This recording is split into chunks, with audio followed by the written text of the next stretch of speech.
10 weeks on my journey back to fit are now complete. I'm done with 10 full weeks of my journey of losing weight after gaining 62 pounds on purpose in the course of 4 months.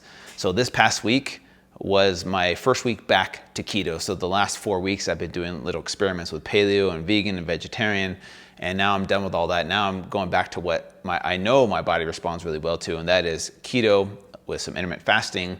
This week I did 12 hours of fasting, which isn't a whole lot of time. Like almost every single person fasts for 12 hours, to be honest with you, because most people eat dinner, they stop eating at like 7 or 8, and then they don't eat again until 7 or 8 the next morning, right? That's kind of just pretty standard. But I want to walk people into, intermittent fasting and kind of slowly, increase the amount of time that they'll be fasting for. So this week was 12 hours, pretty simple, pretty doable. Next week's going to be 14 hours, okay?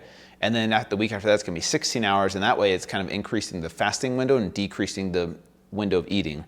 And what that does for people is it gives you a little bit more of the benefits of fasting.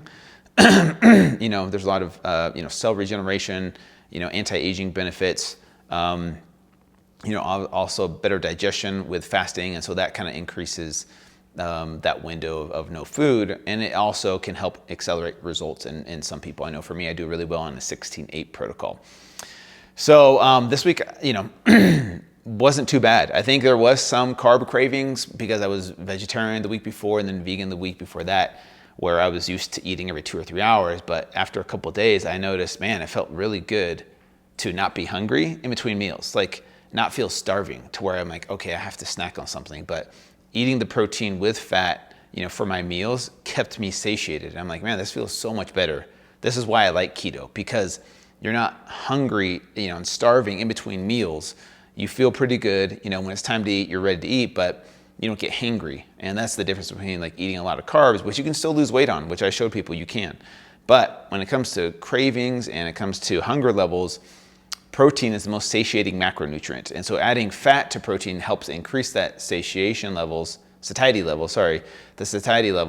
of most people. And that's why most people love keto, because you're not having to be a slave to food all day long.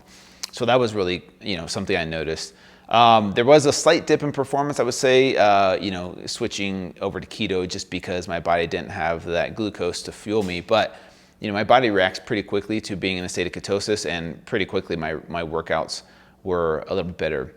Sleep this week, though, I will say was not as good. And that could just be my body adjusting to the low carbs. That's definitely a possibility. But what I'm looking forward to is on the weekends, we're doing some carb cycling. So we're going to increase carbs. We're going to do high carb, low fat on Saturday and Sunday. So today's Saturday, and I'm looking forward to eating some carbs today.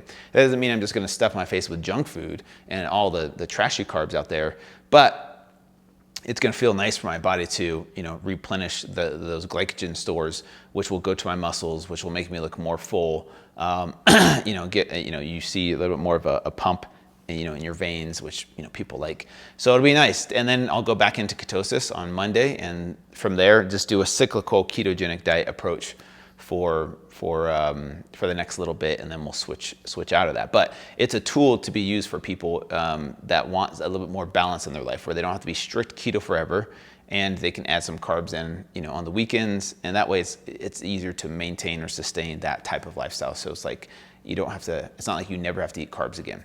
So overall, my mental and emotional state with losing weight this week was fine. I felt pretty good, other than my sleep wasn't as good, so I was a little bit more tired. But surprisingly, I still lost 3.6 pounds. I went from 209 to 205.4 this week, which feels good. My I can definitely tell like my lower belly fat starting to go away. I mean, it's still there. My love handles are still there, but they're getting smaller, I noticed for sure. So that felt pretty good. And then my inches went 3/4 of an inch in my waist, 1/4 inch in my hips.